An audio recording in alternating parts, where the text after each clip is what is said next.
He's Ali Albarigo, and this is the School Owner Talk podcast.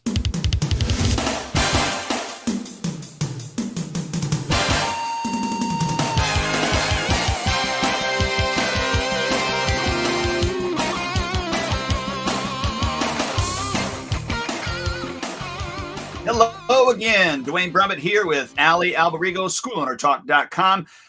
Ali, great to see you, sir.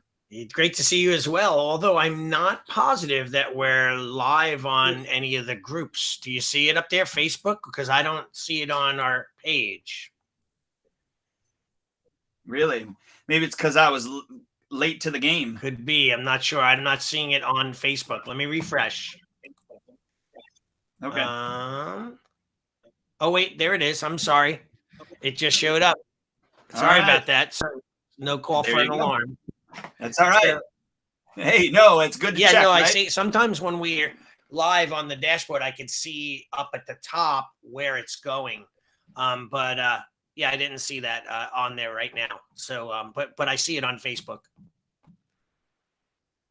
Excellent. So we've been off a little bit, on a little bit, off a little bit, yep. And you've been traveling, I've been traveling, and so. But yeah, I haven't traveled for a long time, and I just started traveling again. And then looking at my calendar for this year, I'm doing a bunch of seminars and teaching at different places and so on. So I'm not sure if I like it or don't love it. Don't like it. Like I used to travel every weekend. It was one of those things, and I got away from it, and I hadn't done it in a while. But my wife's like, "Hey, that was before my time. That's not fair. How come we can't travel again?" So I'm like, okay, we'll get traveling. Well, and the nice thing about our business and our industry is we get an opportunity sometimes to, especially if you're going to do seminars like what you're doing, is to be able to go to a different city, and it's business, but you can slide in some personal time while you're there, which is kind of nice.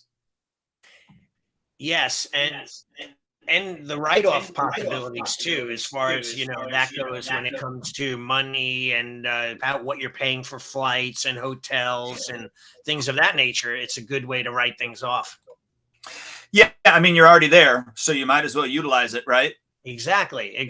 Yeah. So and nothing's better than something, especially if you're going away from martial arts or something that you enjoy.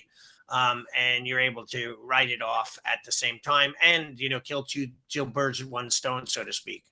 Yeah. So I'm excited with regards to what we're going to be speaking about today. I feel that I live this. And so do you want to introduce the topic? Yeah, I mean, we had said, it's interesting. First, let's come up with how we come up with topics, right? Sometimes it's what's going on in your life or my life. And then we're just like, hey, Dwayne, I noticed you've been away for the last week or two doing whatever you were doing. I'm like, hey, that would be a good topic or whatever we're working on. And then we say, let's chat about that. So we had talked about how, you and I are able to just take that time and do what we want when we want, because we set it up that way. So our topic was that entrepreneurial balance, like running a business, but balancing out your personal life. Like I was just at breakfast with my buddies. We're all getting up there in age, like I'm 58. One of my friends is 62. Another one is 65. Another one is 70 something years old. And, it's interesting to see how we're getting up there where we have way less time at the end of the road than we do, now ahead of us. We have way less time ahead of us than we did years ago. So it's all about appreciating what you have in your life and learning how to enjoy it. And I think that entrepreneurs, and they get caught up in I'm going to accomplish this. I have a huge list of things to do. When that's done, I'm going to move on to the next thing. And I hear all these gurus, whether it be Grant Cardone or all these other Tony Robbins, all these other superstar business, mentors. And it's all about achieving, Gary Vaynerchuk, Gary V, and all about achieving the next best thing and then moving on to the next thing after that. And sometimes then we turn back and half of our lives is behind us. And we're like, what did we really enjoy other than work? Right?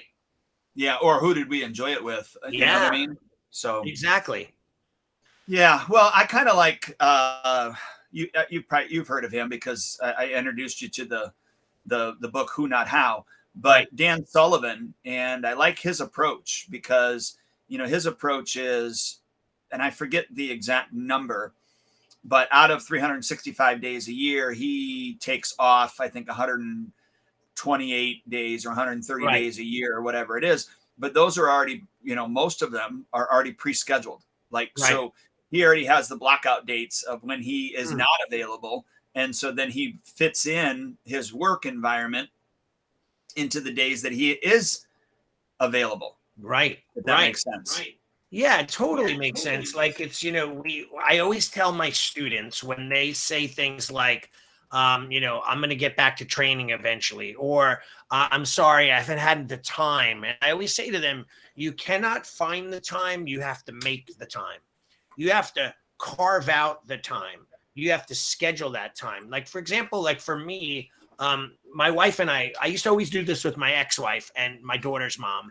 And now my wife and I, I want to say current wife, but my wife now, and her and I now will look at our calendars for months and months in advance.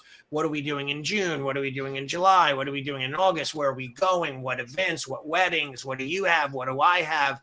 And we're able to really block things out. And then that also opens up your schedule for all the other things where it's not just up in the air. Oh, well, we have this weekend free, or we have that weekend free. We could do this, we could go there, and we schedule it out that way. And it's much easier when you have scheduled time rather than just letting your day or your week, do what it wants.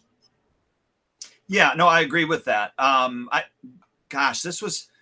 So the concept of taking time off and, having a good balance really came to me after I had purchased my partners, out of the business and started owning it myself. And this was back when, and this is how I met you, because I met you through PPP, what Right. payment solution? What is it? Yeah. Payment. I forget the name of it, but it was Joe Gallia's Joe group. Gallia. Yeah. Yeah. And so Joe, was talking with Joe about some of this, and he introduced me to Mike Pace. Right. I remember him. And Yeah. so I got on a phone call with Mike Pace, and he had, the amount of time that he was taking off was, in my book, was incredible. Right. Who takes that many weeks off a year Right. in a martial arts school? And after talking to him, I decided, that I want 2 weeks at Christmas. I want, when my wife is off at school for, spring break, I want my school to be closed on Right. spring break. Right. And then the concept of a summer break with regards to taking 1 week off for 4th of July, and just all of those things Mm-hmm. Empowered me to, if he does it, if he can do it, then I should be able to do it. Right. And I implemented that with little to no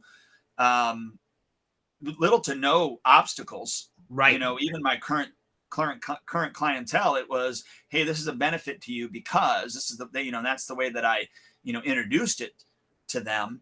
And then as time had gone on, I go, you know what? I don't want to work Saturdays anymore.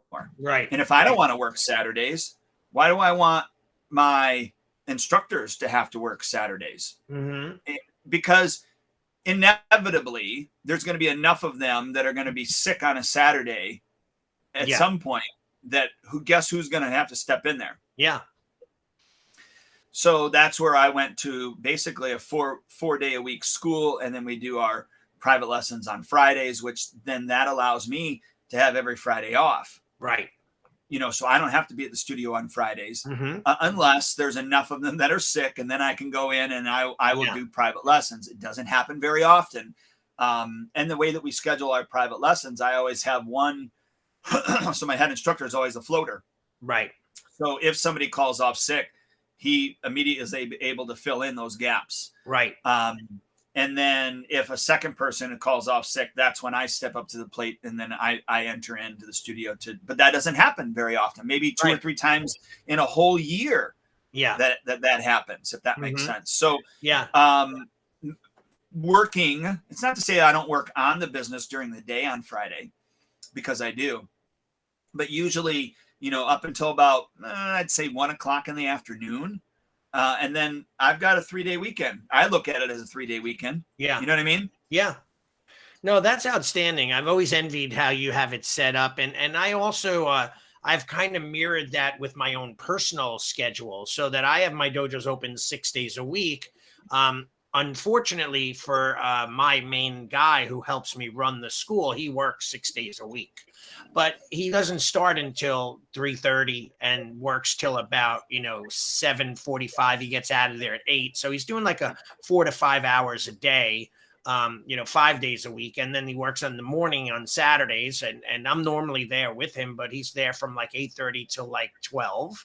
And he's able to go home, and he's got Saturday and Sunday off, and all day during the week he's off. During the day he goes to the gym, he does Brazilian jiu-jitsu out of school, and he's able to do that. And I pay him a full-time salary, and he gets commissions, and he sometimes he does day camps, and he shares in the profit on that. And so he's got a good thing, and I am able to go in on Monday, Wednesday, Friday, Saturday. But I always have an assistant instructor scheduled with him. So if at any given moment in time, I just decide not to go in, well, I don't feel well, I'm tired, I got something comes up, I just don't want to go in. I'm able to just take off and be able to relax and chill out with the family or my wife, or cook dinner and watch TV and so on. So, I mean, that's the thing I find, Dwayne, is the most interesting, where my clients that I coach, they have a hard time with closing their school. Like, they will open.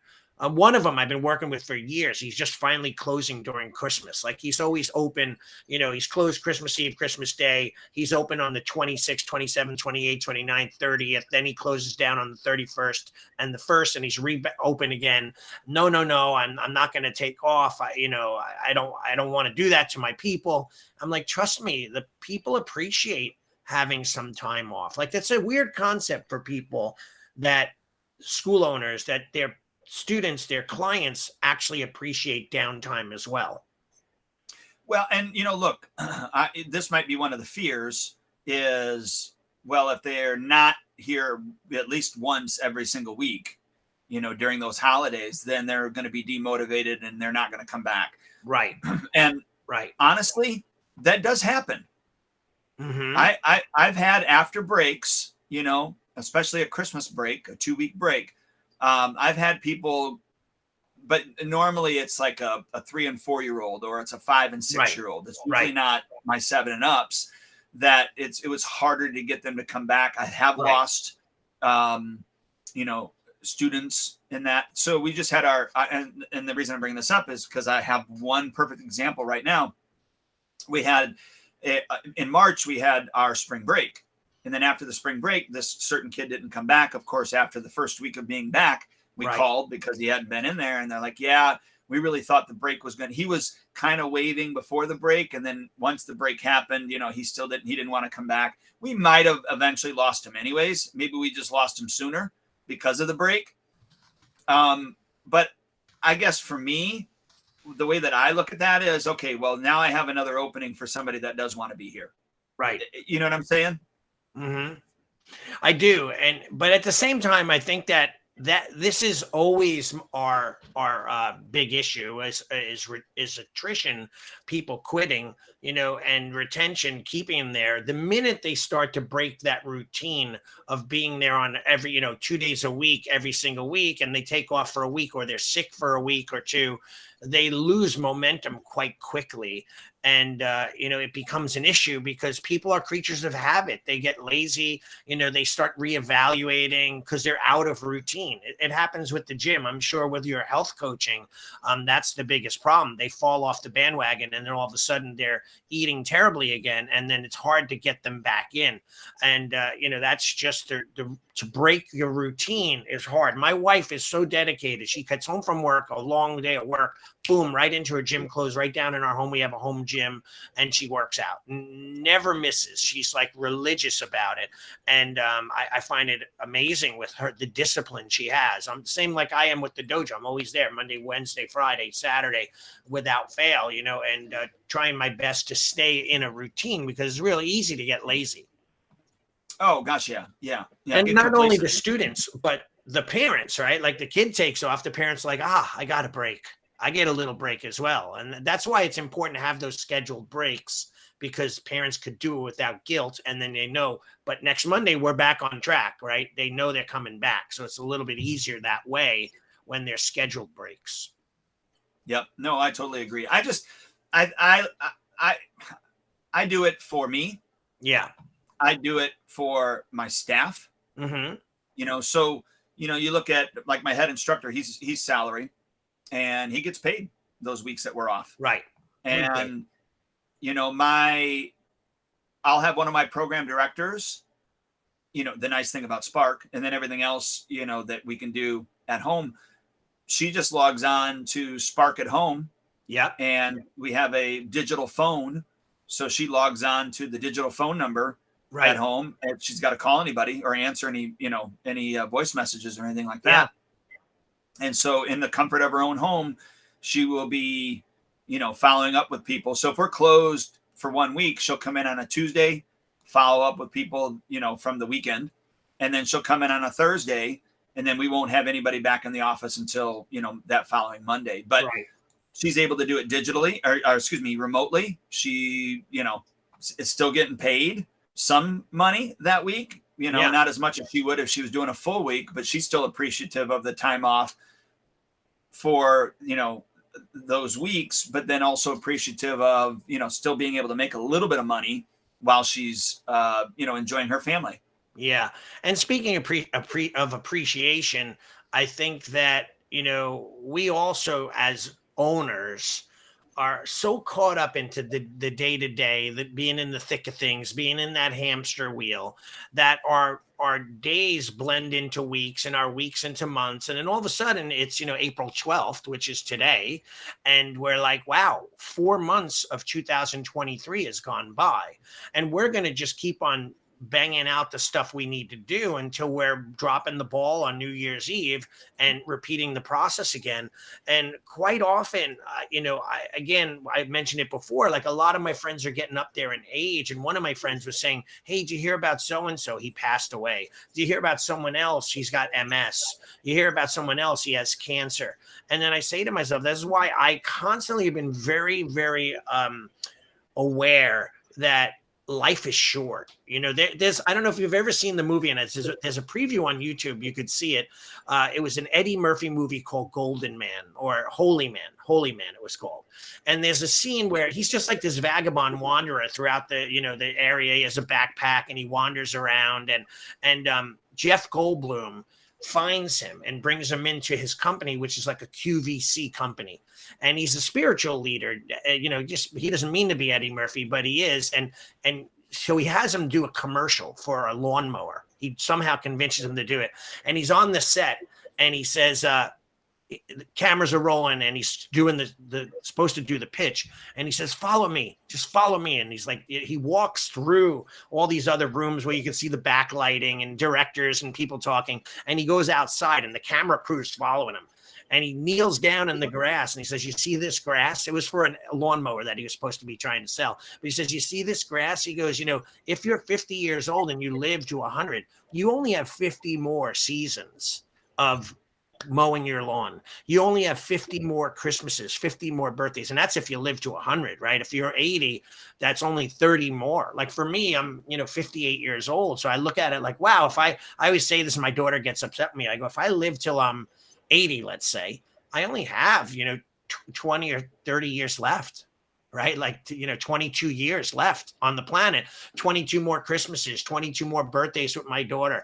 You start to value what you have. That's about her age, isn't it? Yeah. She's 23 years old now, right? Yeah. Okay. Yeah. So I'm like, we sometimes work our way through all of these experiences and don't take the time to sit back and say, hey, look at the fruit of your hard work. Look at how successful your school is and how great your students are doing and what you've built and your home and so on. I think that's something that's missing that we need to get back. I think a lot of people realized that during COVID, right? I think there was a lot of realization going on, like how life could be so short. Right. And now, we're back in the grind again. People have forgotten what we were starting to realize back in that Well, I don't know about that. When you say back in the grind again, I think maybe individuals like us, Right. entrepreneurs, Right. we're back in the grind. Yeah. But I think I mean, look, your daughter has the opportunity to do most of her stuff, most of the company that she's working for remotely, Right. Exactly. right? Where, but prior to COVID, that would not have been an option for her, I Yeah. bet you. I mean, Right. she would have had to gone into the city or wherever it's at, right? She would have Yeah. had to have done that. And so um, there's been a lot of changes. Yeah. And I mean, look, that's why restaurants can't hire the amount of people that they need in order to run the restaurant Right. effectively. I don't know if you find this in your area, but supermarkets still, one of the supermarkets that I go to, their shelves are always empty, and they Right. said it's not because we can't get the supplies in; it's because we don't have enough people to. Every time we hire somebody, we train them, they quit, and then we got to hire and train, and You know nobody what? wants to work. It's so weird, Dwayne. I think that I still can't wrap my head around that concept, right? Like, how is it that it's been 2 years since COVID, that we, the United States of America, have not figured out a way to automate, supplement, restructure, and get things back on track? Why in the best country in the world do we have shelves that are empty? Or every time you make a phone call to a doctor's office, you have to wait and get put on hold. You can't, any tech support is all automated now. You can't speak to a live representative. I've had an issue with my Amazon store, and I can't get in touch with, I can't figure out through all of their, articles and postings and suggestions and blogs how to fix this problem. I need someone Right. to help me, and I can't get it done. So my store is like, I have books online that I don't even know where the money is going. They're selling, and I don't know where it's going. And a few of my books are supposedly out of print. And they're, how you go on Amazon, it says some other has this book used for $60 or whatever. My book's available. Amazon prints them on demand. Like, it's just the craziest thing. So you don't have that available. And it's just the weirdest dynamic. Yeah. So I don't know that everybody's back to the grind like they were, especially, your daughter and my youngest son's age group. Yeah. I don't know that they'll ever be in the grind like we were, or we are. Although there's a portion of them that are, they're definitely like pushers. They have side hustles. Like, my daughter's got like 3 side hustles, her full-time job. She babysits. She has an Etsy store. And then there are those that, like, I have 15-year-olds that don't know how to tie their shoes in my school. Or know their left from their right. Oh my God. Yeah. I literally did a class for 15 minutes where I'd say, listen, everyone put their left hand up, and 80% of them did it correctly. The other 20% put up their right hand. So I said, no to you, wrong hand, wrong hand, wrong hand. Out of those people that I'm pointing out, half of them would put the hand down and put the same wrong hand back up again. Finally, I got them all on the left hand. And then I did a class where I'm like, when I yell out left hand, you better right away shoot your hand up, left hand. And finally, by the end of the class, I got mostly every single person raising their correct hand, right? And but to me, to have to do that is just shocking, right? Like, where we have a generation of people that don't know their left from right. I had a parent the other day, the kid's 10 or 11, where the kid, they're supposed to sit in my little cubby area and put their shoes on where their locker, it's like a locker room-ish kind of thing, benches, and they put their shoes on. And the kid comes walking out with his shoes. He drops them in front of his mom, and she bends down on one knee and puts his shoes on his feet and ties them. And I said to him, I'm like, hey, buddy, from now on, you put your shoes on in that area where I told you that you put your shoes on. The dad kind of stepped away back from the mom so the mom couldn't see him, and he just whispered to me, mouthed the word thank you. Right. Like, the dad was like, because the mom coddles him so much. Oh, I'm sure. It's such a shame. But anyway, back to appreciation, right? We kind of got a little off. I think that we have to learn to really appreciate what we have, and yeah. And I was going to go along with we're talking about the entrepreneurial balance. So not only just taking time off, but I don't know about you, and I know that you probably don't do this, but correct me if I'm wrong, with the ability that we have through Spark, right? Because that's the CRM that we're using for our studios. the texting capability, the push notification capability, Right. and the app that's on your phone that you get notified when Yep. all those things come through and you can respond with their Yep. app and Yep. yada, yada, Yep. yada. We really had to put in some framework for our own clients to understand that we are going to respond in these certain hours on these days. Right. So, just because you get a message from us on Saturday, because we've got let's just take, for instance, our MIA system. So our Right. missing in action system, somebody hasn't been there. A text goes out on Saturday saying, hey, haven't heard back from you. Is everything okay? Are you going to be in this coming week? Because we didn't see you. They text us back on a Saturday and say, yeah, we forgot to let you know. Whatever. Right. Well, I'm not there on a Saturday, even though I'm getting that text, like it's showing up on that notification is showing up on my device. I'm still not responding to it, even though call it wrong or right. We don't. Right. But our clients, I shouldn't say all of them know, but they should know, based upon the onboarding process, that yes, we may send you a text on a weekend or after hours, but don't always expect a response back. And I don't tell them it's because it's automated. I just say, just understand that we're not always going to be able to respond back in non-working hours. Yeah. Now you're right though. I'm not like that. I'm like literally on my couch at 11 at night talking to parents and clients. Like I'm always available. My cell phone is on my voicemail. If you want to reach me right away, call me on my cell phone. And even for my tournament circuit. So I'll get calls at like 10 p.m. 11. Sometimes I won't answer. Like I'm getting better where I shut down and don't answer my phone after like 8:30. But I will text and I will respond and I try to always be available. But it's interesting. Most people don't give you the same courtesy. Like when they have a question for me, I immediately answer them. When I have a question for them, it could take days, if ever, that they'll even respond. I know. Right? So it's amazing to me. I don't know if they think that maybe our texting is not personalized. I think some people think that when they respond to a text, they think it's going into a group text, and they don't realize. Yeah, I don't know if I have that same. I don't know if I have that same problem. I don't know that people think that. No. Yeah, and maybe I don't know about how you onboard them, but I know that we cover that in our onboarding process. So we tell them we are going to send them some text messages. And it's just texting between you and I. And push notifications on our mobile app is the same thing. It's just conversations between you and I. Exactly.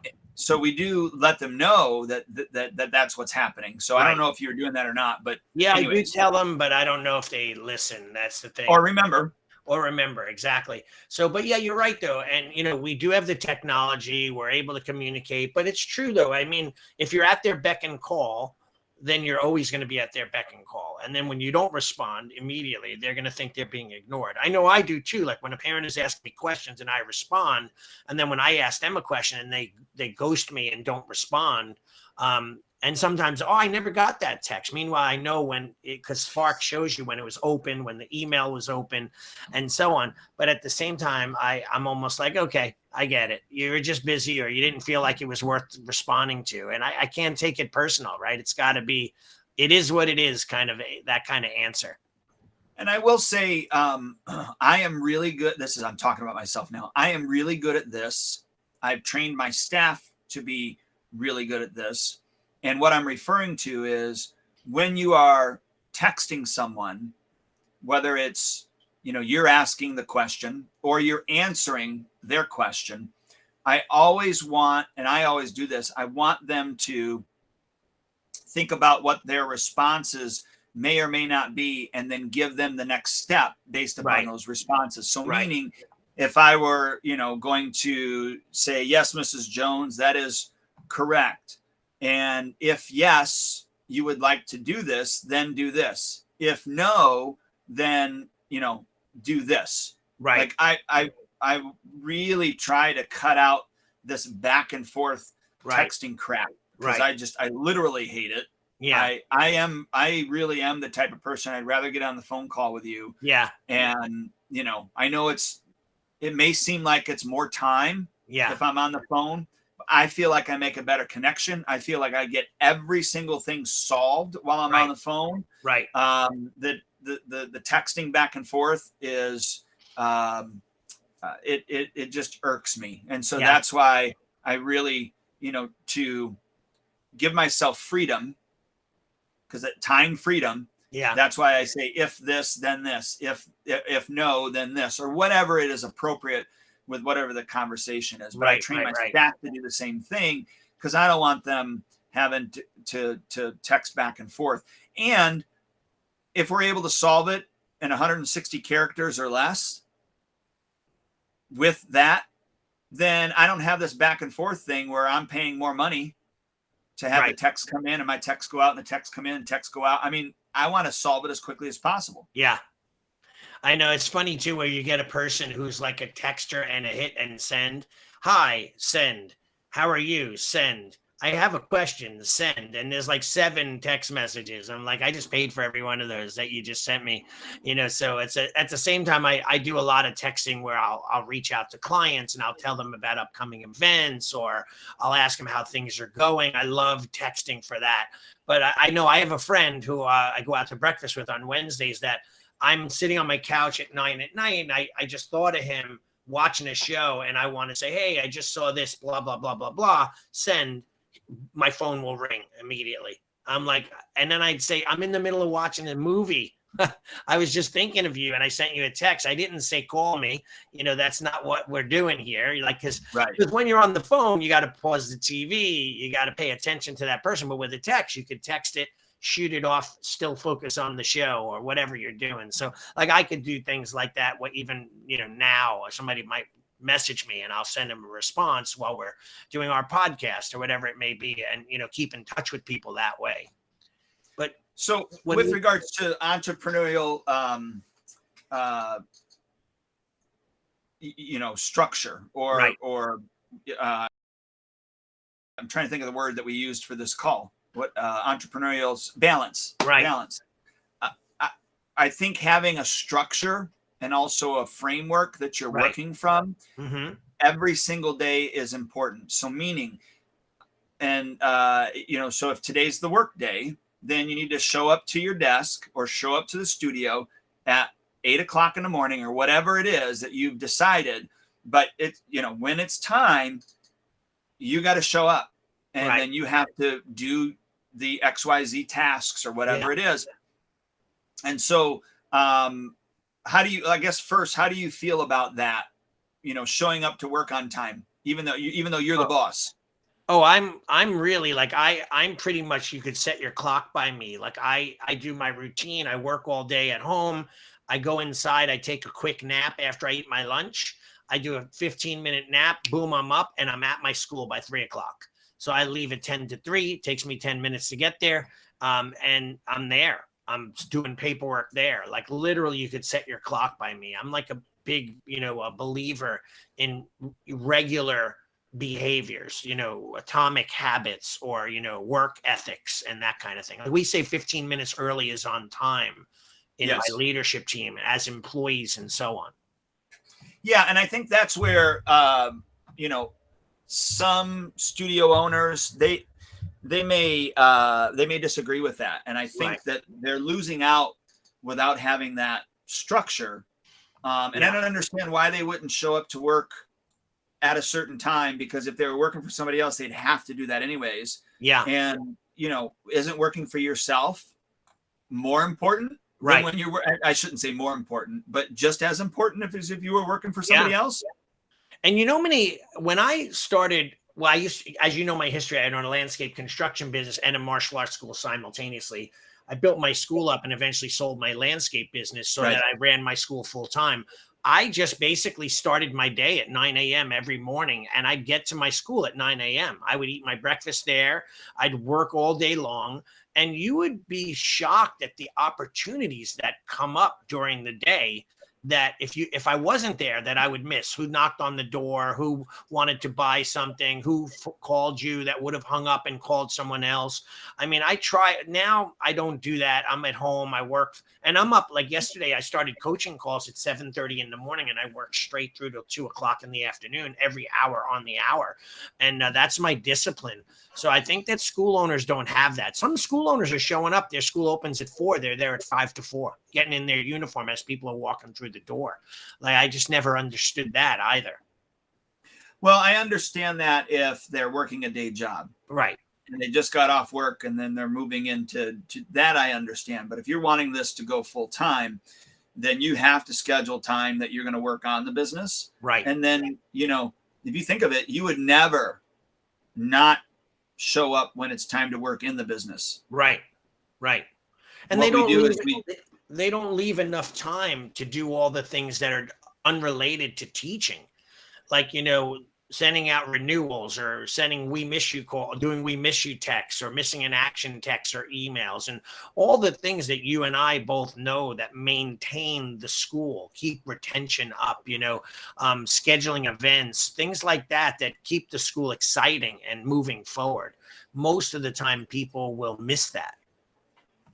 Yeah. So, with regards to, creating that balance, I think when you have a scheduled time and a framework, and when I'm referring to a framework is what you're doing inside of that scheduled time. So right. I'm going to show up at 8 o'clock and here's the framework or the tasks or the things that are going to happen on Monday. So going back to what you've talked about for years was you had an Excel document called the DNA, the daily necessary actions. Yeah. Which again was wonderfully created, right? I mean, just the name, the DNA, and understanding what are the daily necessary actions inside of your school that need to happen so that when it comes time to work, in the school rather than on the school, then you're ready and you're set. And, I think sometimes though, when you don't do that, then you've got this double-mindedness that happens. And so what I mean by that is when you're out on the floor teaching, you're thinking about the things that need to get done at the desk. Right. Right.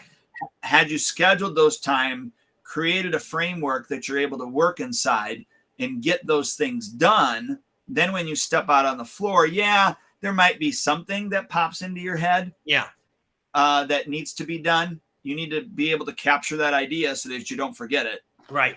But then get right back to teaching. Yeah. And so creating that structure or that framework to capture that idea so that you have it for later as well. Does that kind of make sense? Yeah, absolutely. I mean, I developed that for a few reasons, the daily necessary activities or actions, right? And I developed that because I knew that in order to be a success at the end of the month, there are X amount of tasks that I need to do on a day-to-day or week-to-week basis, right? And then I would have hired program managers. Every school I had a program manager, a part-time instructor, and a full-time instructor, and I would outfit them with what needed to be done. However, if I left it up to them, they would do the things that are most easiest, most convenient, most fun, and most enjoyable, and take all the difficult tasks and push them off to the side. And with tasks like that, they just keep getting pushed from day to day to day to day. And then eventually they don't get done. That's when we look back and we go, you know what? I can't believe I didn't do a retail push. Like, for example, when I coach my clients, before I do that, I'll tell you that I would then go to my program managers and say, this is what you need to do. And they wouldn't do it. So what I developed this checklist. Monday, this is what you do. Tuesday, this is what you do. Wednesday, Thursday, Friday, Saturday, this is what you do. Some tasks are repeatable. Call all the messages on the answer machine, reschedule the trials, call the we miss yous, blah, blah, blah. And they would have to check the boxes of what was done. And then I could verify it by looking at what was actually done.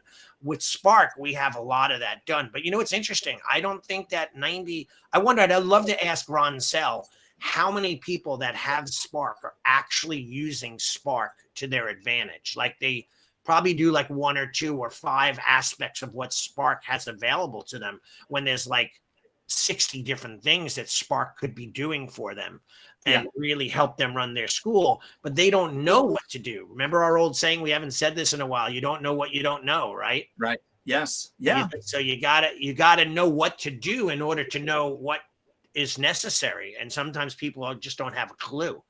It's not Well, their and fault. no, yeah, but see, and you know that to be true because of some of the clients that you're working with that are also working with Spark, and you're bringing up and asking questions like, Right. "Hey, how's the MIA calls going? Right. Oh, well, did you realize that you can set this automation up to do X, Y, and Z? Right. Oh, no, I didn't know. Right. Yeah, that's available." Yeah. And part of it is our fault as martial arts school owners that own a software and not investigating on what all the software can do for The us. capabilities. Right. Yes. I also, now they're doing a lot better job with the updates, because every single week we get these emails, right? That there's different updates and things that have been going on and those type of things. But prior to that, when there was an update or a new thing coming out, unless you were following the Facebook page, that group page, Right. and being on it religiously, you didn't know that you didn't even know it was happening. Yeah, like I suggested that. I don't know if it was just me or a bunch of people, but when Spark first came out, I said, I'd like to know every update you do, every change that you make, every new thing that comes out. Now, though, it's happening so often that we get one or two of those every few days, and I don't even have enough time to follow up on it, right? With Spark's advancements and the things in the technology they're adding to the software. But I have friends that I've gotten them into Spark, and they have Spark for their schools, and they don't know the most basic of fun. They're not using checkout pages. They're not using a scheduler page. They're not using the calendar. I have a client he doesn't use the calendar to book his trials. He's still doing it on paper. And I'm Oh, like, really? why don't you enter it in? It just takes too much time to enter it. I just write it on my blotter on my desk. I'm like, yeah, but how do you follow up when that month is over? If it was in Spark, you could have a prospect funnel. You could do a follow-up funnel. There's a lot being missed. And I think that's just because people don't take advantage of that. So I'm not done with the book, and the reason I'm not done with it is just because I'm implementing things that are inside of it. But the book is called Come Up for Air. Okay. It's by Nick Sorenberg. Okay. And so the reason I bring it up is one of the concepts that he talks about is the fact that, and he uses this as the analogy. So you've got a leaky pipe, right? Maybe it's in your bathroom, Right. but it's not leaking really bad. But every day you go in there and it takes you 2 minutes to mop the floor up, and then you go about your day. And then you come Right. back tomorrow and you spend another 2 minutes mopping the floor up. Right. Okay. So over a year's time, that 2 minutes adds up. Mm-hmm. Whereas if you were to go do the research on how to fix a leaky pipe, went and bought the stuff, and then went in there and actually fixed it. So you spent a lot of time on the front end, Right. fixing that system so that it ran effectively and efficiently, and then you would never have to touch it again. Yeah. How much more time you would gain in other areas, and then even in that area as well. Right. And I'm paraphrasing. I'm not doing a good job, Right, but right. you get what I'm talking about, right? Yeah. And so I was like, yes, we spend so much of our time, moving from one emergency to the next emergency to the next emergency, that we don't go, okay, why is this emergency happening in the first place? How do I solve it? Or can I solve it so that it never happens again? You talk about being, having balance in your life. If you were to just identify what those emergencies are and how they keep happening, and spend extra time on the front end getting it all done and over with, so you never have to touch it again, or hardly ever have to touch it again. So Right. one of the things that he talks about is inbox zero, getting your inbox to zero. And Okay. he uses a system called RAD. And RAD just is respond, or reply, forget it, reply, archive, and defer. Okay. And so I went through that. I read the chapter. I understood it. I was like, holy crap. So then I created a standard operating procedure with a video for my whole staff. And I put it into our standard operating procedure. And so look, number one, it took me X number of time to read the information, X number of time to understand the information. Then I created a framework for a video that I wanted to create. Then it took me time to then create that video, right? Then it took me time to put it into our standard operating procedures.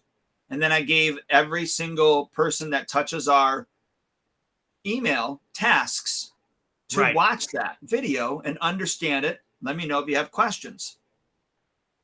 So let's say that in totality, I spent 6 hours Right. doing all of that. Probably wasn't, but let's just say it was 6 hours of my time. Now, at the end of every single day, my inbox for the studio is at inbox 0. Everything has been responded to. Everything has been archived. It's not deleted, because then if I need to find something, I can always just type it in the search bar and find it. Right. Right. Or it's been deferred. So maybe it was deferred to somebody else, or it was deferred to a different day, whatever it was. But I created all that framework, and now I don't have to touch it ever again. Right. Anybody new that I train, I just say, here, watch this video and follow it to a T. Mm-hmm. Does that make sense? Totally. I mean, we talked about that. That's kind of like the book we read way back when, Upstream. called Upstream. Yeah. And by the way, I just downloaded the book on audio because I was listening to another book, Path of the Warrior, and I just could not get through it. It was like boring the hell out of me. So I just stopped listening to it. I needed another book. So I just downloaded it on audio just now. Coming up for air by Nick Sonnenberg. Yes. Big book though, 7 hours and 53 minutes. It's a very big book, but I'm just taking it chunk by chunk and applying it into my studio and in my life. Now, personally, in my own inbox, which was never 0, ever. Right. Now my own inbox is 0. Right. And so I use that RAD system. So I'm replying and then archiving it. I am just archiving it. And or I'm deferring it to a different day. So like, I'll give you an instance for a defer with my health coaching. I will have, UPS send me the information that their box has been shipped. Right. Right. But I know that just because they sent me the information, that doesn't mean that I can look it up online and actually see when it's going to be delivered. Right. I've got to wait a day. Right. And then when I click on it, it'll actually show me. So all I do with those new orders is, I click on it, defer it to the next day at 8 a.m. Okay. And then it'll pop up in my email that next day. Yeah. And I can see that on there that it was sent the day before, right? I know that it was deferred. Mm-hmm. So then I can click on it and do what I need to do with it. That's great. But so that framework makes my head go, Yeah. And again, this goes back to our topic, like, of having the entrepreneurial mindset, like, where you could be busy or you could work busy or you could work smart. Right. And we're using technology, and you're using technology, this RAD system and other things, so that we invest the time initially on our onboarding with our school, and we made it. I actually share that with a lot of my clients. I take all my different automations that I've made, and I'll just slide. The great thing about Spark is I just copy the code, drop it in their inbox in Spark, and it shows up. And then they just have to take my logo out, my name, reference to my school, change the letters and personalize them, but they have the framework done for them. So I save my clients a lot of work when it comes to that. But once it's done, this is a process now that just works seamlessly, better than a hired person, because sometimes they're flawed, they forget, they skip it, they're in a bad mood, they call out sick. This software just never stops working. Yes. And, with regards to that, I know we're coming up on time here, but I also now, when I create an automation, Mm-hmm. I first create it. I use a program called Notion, which is a Yeah. free program. And every single one of my automations now are first created in Notion. Okay. And then I will take what I've created and then put it into Spark. And here's the reason why. Have you ever gone to an automation? You're like, man, I wonder what each of these things say. Right. Then you got to click on it, wait for it to open up, and then read and go, okay, I want to change this. Mm-hmm. So in Notion, I have the whole automation just sitting there. Okay. And so I can see every single thing that's in that automation. Oh, okay. And so the nice thing about that is now I no longer have to wait for things to load or unload or open. Or now, does that mean that I have two different things that I got to keep updated? Yes. But how many times have you done that where you're like, I wonder what's in here. I need to update it, yada, yada, yada. Like, right? Right. I no longer have to do that. Mm-hmm. I know that's great. You've always been great with technology and utilizing technology to take care of and work for you and help you and so on. Sometimes people are afraid of technology, older generation, even my generation, they're not techno people. I'm very good at all that, but at the same time, you're great at it. So like here, I'm just going to show this real quick. Did it come up? Yes, it's in the corner. Yep. Now I see it.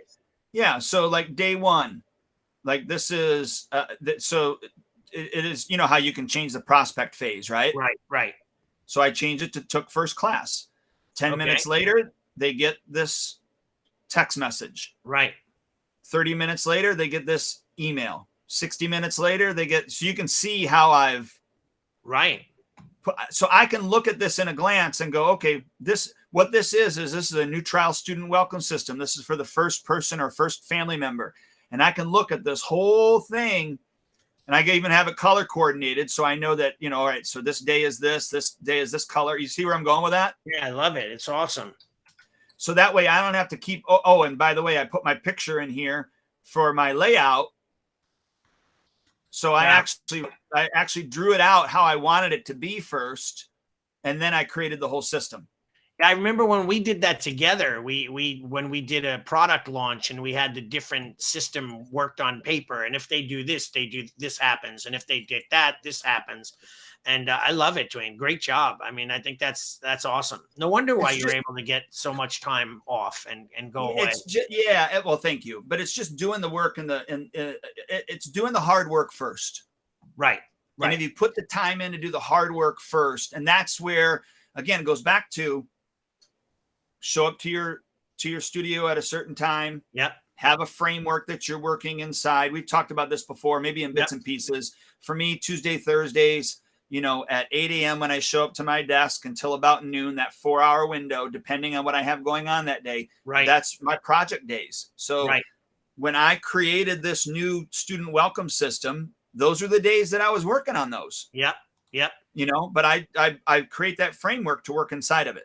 When you were saying what you were just saying, I was thinking, know what you want, have a plan, have a success coach, take consistent action, renew your progress, review your progress, and renew your goals. Right. That was the old Tom Callis thing, right? Yes. Yeah. So anyway, I know you have to go. It's 12:30. You have an appointment. I do. Yeah. I've got a health assessment with a potential new client. So I got to hop on a phone call with them. All right, dude. So thank you so much for your sharing of all your knowledge. Everybody, thanks for listening. I hope you enjoyed the call. Just remember, life is short. Enjoy as much as you can and really, take the time to live your life. Right. And you can do it strategically. You just got to sit down and do the work first. Yep, absolutely. All right. Have a great day. Take care. Later, Allie. Sayonara.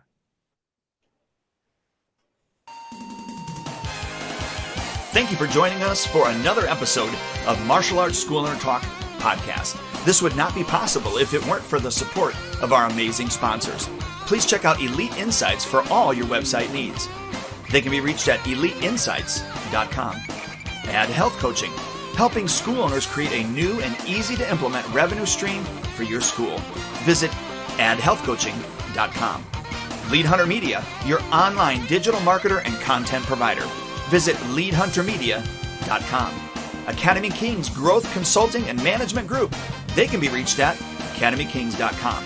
And Spark Membership, hands down the best martial arts software for school owner management on the planet. They can be reached at sparkmembership.com. We will see you next time.